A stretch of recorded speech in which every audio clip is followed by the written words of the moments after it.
Bienvenida de nuevo. Muchísimas gracias.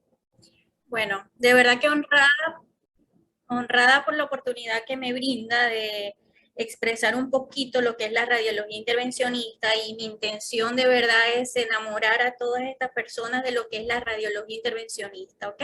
Sabemos entonces que la radiología intervencionista es una subespecialidad, como usted lo acaba de mencionar, es una subespecialidad de la radiología o del radiodiagnóstico, que se encarga principalmente de realizar técnicas, ¿ok? Innovadoras, generalmente basadas o guiadas por las diferentes imágenes, y con el propósito de que el propósito es de proporcionarle las mayores ventajas a los pacientes en sus diagnósticos incluso en algunas terapéuticas para ellos desde un punto de vista mínimamente invasivo. Primero que todo, quería mencionarles de que la radiología intervencionista está dividida en dos grandes ramas, que es la parte vascular y la no vascular. Actualmente me estoy dedicando a la parte no vascular, y es lo que quería que conversáramos pues, en esta tarde de conferencia. La subespecialidad está avalada a nivel mundial. ¿Ok? Es una subespecialidad que requiere, por supuesto, amplios conocimientos de todo lo que es la radiología.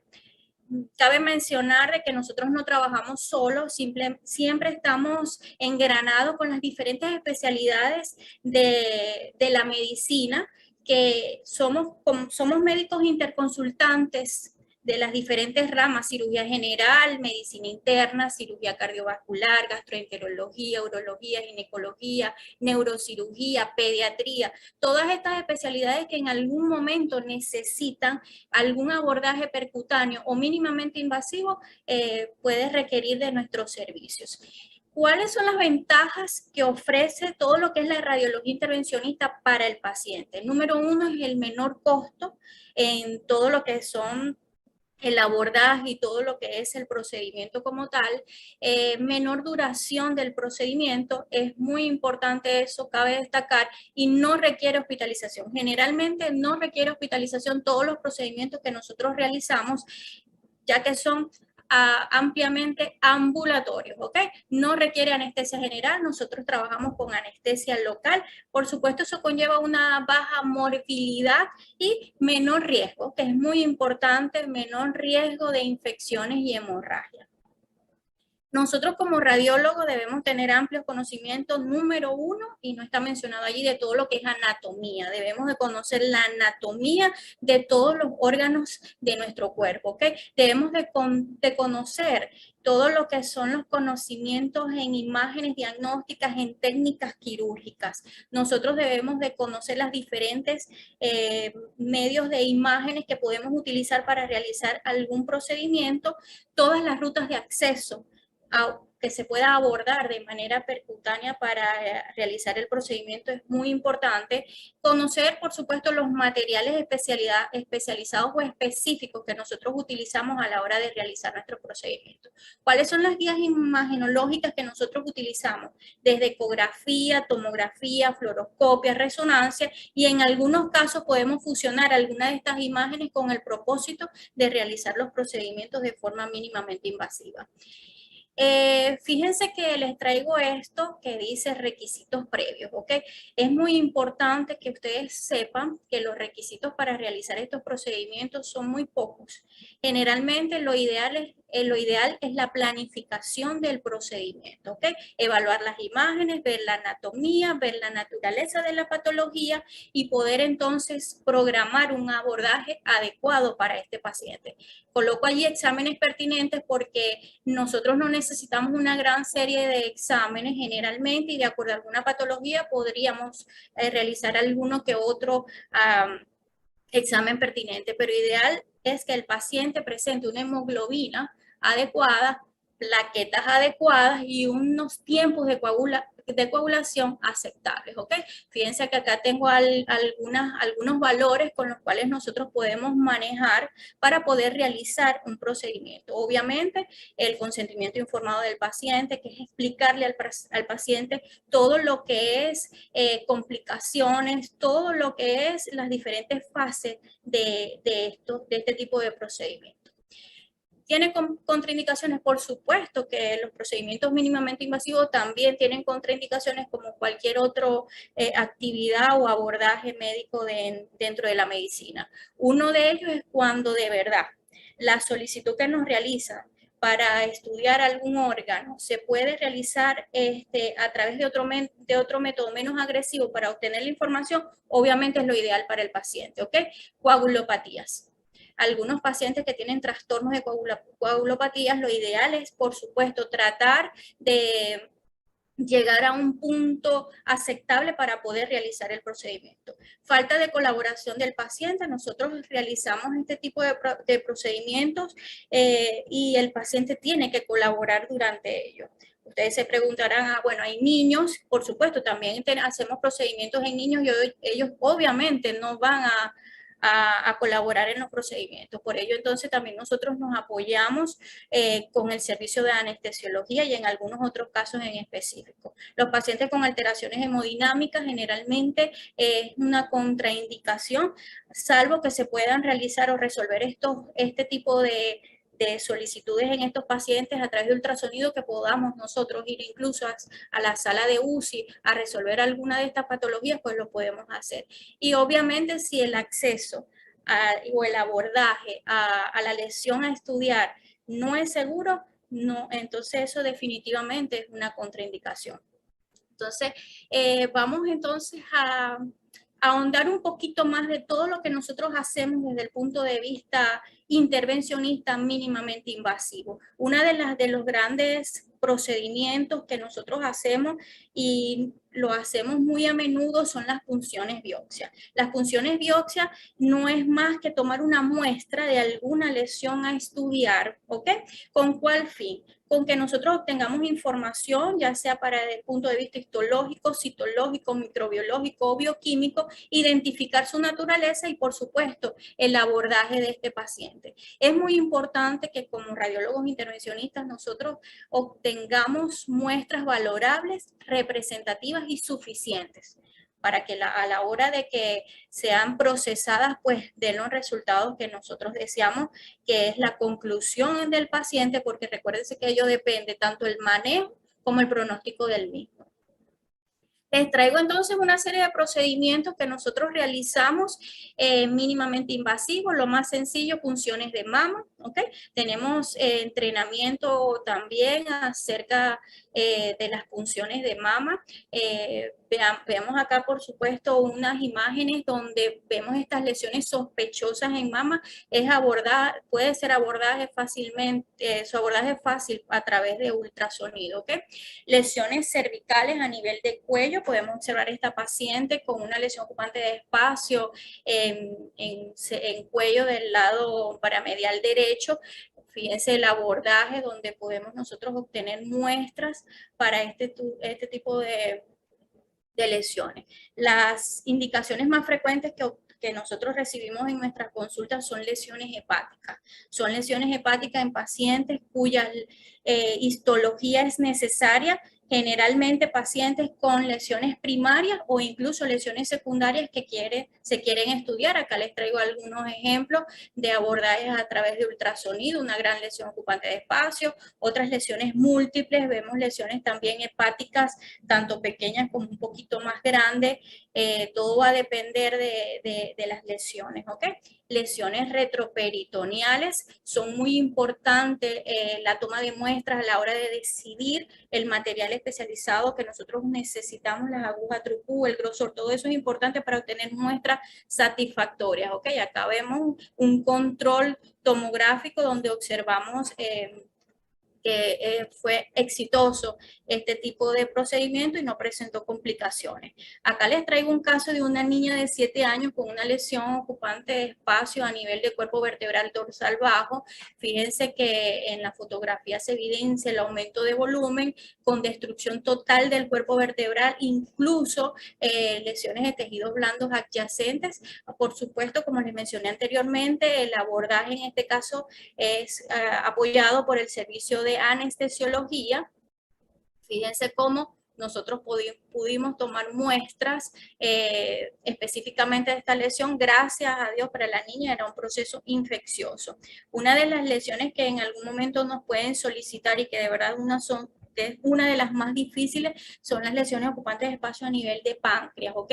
Algunas son un poco más fácil y el abordaje es sencillamente exitoso, pero en otras a veces el abordaje es un poquito más complejo para poder llegar hasta las lesiones. Lesiones ocupantes de espacio a nivel abdominal de cualquier índole, unas que comprometen psoas, hemiabdomen, otras que llegan a pelvis, en fosas isquiorrectales, algunas el abordaje puede ser posterior, todos recuérdense que debemos de estudiar cuál es el acceso ideal para este tipo de pacientes. Hemos tomado muestras de lesiones intraarticulares.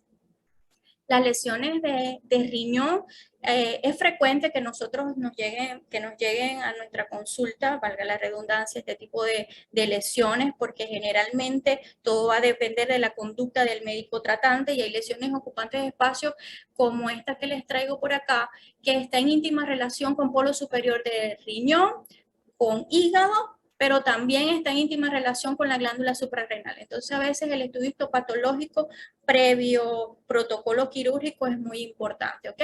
Aparte de biopsias, nosotros también realizamos drenaje, recordando que un drenaje no es más que colocar una aguja dentro de una colección, de cualquier tipo de colección, para obtener muestras, y en algunos casos puede ser diagnóstico, otros casos incluso terapéuticos, curativos también generalmente. Y a la mayoría de las colecciones, vamos a verlas un poquito más adelante, vemos colecciones bastante sencillas. Esta supraclavicular en un paciente con un aumento de volumen. Fíjense que obtuvimos la resolución del 95% de esta colección guiada por ultrasonido. Tenemos otras colecciones más pequeñas, esta en lóbulo hepático izquierdo, una colección bien organizada, un acceso hepático.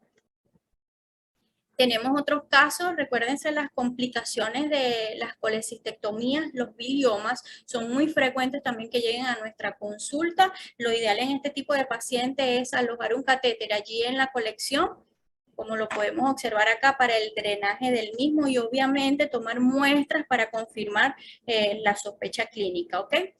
Pseudoquistes pancreáticos.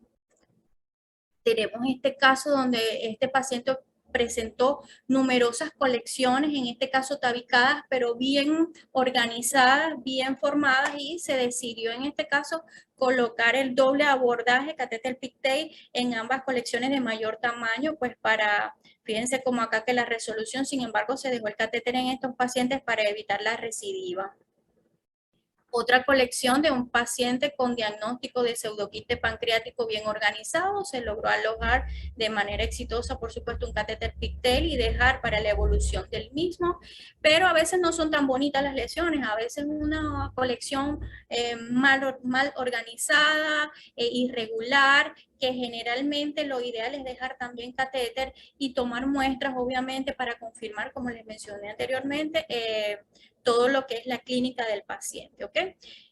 Realizamos drenajes de quistes abdominales, sobre todo para el diagnóstico. Generalmente muchos de ellos son de origen mesentérico. Los quistes renales también es una de las consultas bastante frecuentes que tenemos. Fíjense la evolución, un marcaje. Luego realizamos drenajes de la colección con una satisfactoria resolución del mismo. Acá tenemos otra con un abordaje posterior. Generalmente en estos pacientes, antes de retirar, colocamos solución esclerosante para evitar la recidiva de los pacientes. Algunas colecciones perirrenales, fíjense esta de gran tamaño, donde se logró un drenaje importante del mismo. También es frecuente ver excesos del psoas por cualquier patología adyacente. Generalmente puede lesionar este tipo de músculo. Vemos una colección bien formada. Acá está más o menos todo el procedimiento que nosotros realizamos: una tomografía base, un marcaje, luego realizamos un marcaje de seguridad para posteriormente drenar el mismo. Otro de los procedimientos bastante interesantes que se puede realizar a través de la radiología intervencionista es la esclerosis del plexo solar. ¿Okay? Estos pacientes con generalmente cáncer de páncreas que presentan dolor constante y crónico y que son abordados incluso por medicina del dolor, generalmente esto es una opción para ellos. Acá les traigo este ejemplo de un CEA de cabeza de páncreas donde realizamos un doble abordaje posterior y fíjense que con ayuda del contraste podemos visualizar la exitosa colocación de los productos, pues acá a nivel del plexo solar y así mejorar por un largo tiempo el dolor en el paciente. Quimioembolización hepática. Generalmente estos procedimientos se pueden realizar por vía endovascular, pero les traigo este procedimiento que realizamos por vía percutánea, como también obviamente se puede realizar un paciente con una lesión ocupante de espacio en cúpula hepática, al cual le realizamos biopsia por presentar un antecedente de SEA de recto y evidentemente les reportó una lesión metastásica. El médico tratante decidió tratarlo en una primera instancia con quimioembolización. Acá podemos ver la aguja y colocar nuestro material. Otro de los procedimientos bastante frecuentes a pesar de la evolución de la clínica, de la medicina como tal, son nefrostomías percutáneas. Las nefrostomías percutáneas no es más que la colocación de un catéter en pelvis renal para descomprimir ese riñón.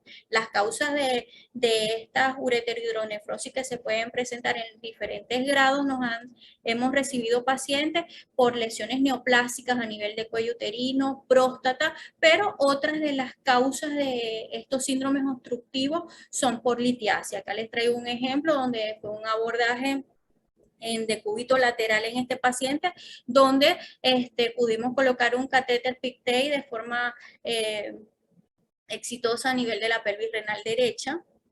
Acá les traigo otro ejemplo. Fíjense este corte coronal de tomografía computarizada con reconstrucción, donde vemos la imagen litiásica a nivel del uréter proximal, el cual condiciona una ureterohidronefrosis. Colocamos un catéter Pigtail en esa pelvis renal para descomprimir todo lo que es el riñón. Otros casos de pielonefritis enfisematosas, donde lo ideal es colocar este tipo de catéter para mejorar condiciones clínicas del paciente y posteriormente el médico decidir o programar cirugía. Otras colecciones mucho más organizadas a nivel del riñón izquierdo en este paciente. Las derivaciones biliares son procedimientos bastante interesantes, donde el propósito es alojar un catéter en la vía biliar del paciente. Recordando que este tipo de pacientes son pacientes que llegan a nosotros en etapas bastante crónicas, en condiciones bastante críticas, recordando que lo ideal para estos pacientes es colocar su prótesis por vía endovascular, por vía endoscópica en una CEPRE, que es lo más fisiológico para ellos, pero cuando ya la infiltración tumoral es bastante avanzada, pues la indicación de este tipo de pacientes es colocar un catéter o alojar un catéter en la vía biliar. Acá les traigo dos ejemplos de procedimientos que se realizaron hace poco, donde podemos observar la dilatación de las vías biliares y fíjense, alojamos el catéter en una de las ramas distales del lóbulo hepático derecho, segmentos superiores, y lograr descomprimir, es muy importante lograr descomprimir estas vías biliares para estos pacientes para mejorar, lo más importante, la calidad de vida de ellos y obviamente todo lo que son las manifestaciones clínicas que ellos presentan, el prurito, ictericia, entre otros, y evitar obviamente las colangitis. Un paciente que presentó una lesión en vía biliar por una colecistectomía. Fíjense que se realizó un abordaje en este caso de la vía biliar izquierda con colocación de un catéter a nivel de la vía principal izquierda de forma exitosa y mejorar así la clínica del paciente, descongestionar todo lo que es el parénquima hepático, funcionalismo hepático y programar su cirugía para tratar de reconstruir esa vía biliar lesionada. Generalmente, ¿qué hacer posterior a un procedimiento? les mencioné al principio que los procedimientos intervencionistas guiados por imágenes son totalmente ambulatorios. Nosotros indicamos al paciente un reposo de 15-30 minutos, generalmente la literatura, como así lo refiere, acostado sobre el área de punción, determinar posibles complicaciones. Nosotros siempre realizamos controles posteriores a todos nuestros procedimientos para demostrar que no hubo complicaciones desde el punto de vista imagenológico, y un reposo relativo. El reposo relativo que indicamos a nuestros pacientes es entre 24 y 48 horas, depende de la magnitud del procedimiento, y es un reposo relativo en casa. Como todo procedimiento, también tiene complicaciones. Una de ellas son las hemorragias. Recordando que la mayoría de las lesiones que tienen indicación para biopsias son lesiones que están neovascularizadas, ¿ok? Que están altamente vascularizadas, y obviamente se puede correr el riesgo de presentar algún tipo de hemorragia, pero fíjense los porcentajes que son a nivel mundial. Se ha recopilado este tipo de porcentajes para nosotros poder demostrar de que se puede hacer a través de mínima invasión y mínimas complicaciones, por supuesto. Las infecciones, menos de 1%. Tratamos de trabajar siempre con las mayores medidas de asepsia y antisepsia para evitar, obviamente, este tipo de procedimientos. Y el mayor porcentaje de complicaciones, obviamente, es pulmón. Al invadir pulmón, se puede correr el riesgo de complicaciones, tanto como lo que les estoy mencionando acá, o pueden observar acá, que hemorragias intraparenquimatosas, como neumotórax, ¿ok? Se puede condicionar neumotórax debido a la magnitud. Cuando les coloco acá diseminación tumoral, no les coloco porcentaje, porque eso todavía hay mucha discusión acerca si existe o no diseminación tumoral a través de estos procedimientos mínimamente invasivos. Algunas literaturas hablan que sí, otras que no. Todo va a depender si el abordaje a ella se está involucrando algún otro órgano para poder abordarla. Y bueno, no me queda más que dar muchas gracias y presentarles a algunas de las personas de las cuales me he nutrido a través de todos estos años realizando la radiología intervencionista. Muchísimas gracias a todos ellos, y este es mi equipo maravilloso de trabajo que me ha formado a lo largo de estos 10 años en lo que es la radiología intervencionista, mis profesores, mis colegas con los cuales comparto un equipo de trabajo maravilloso y súper genial. De verdad que para ello, mil gracias.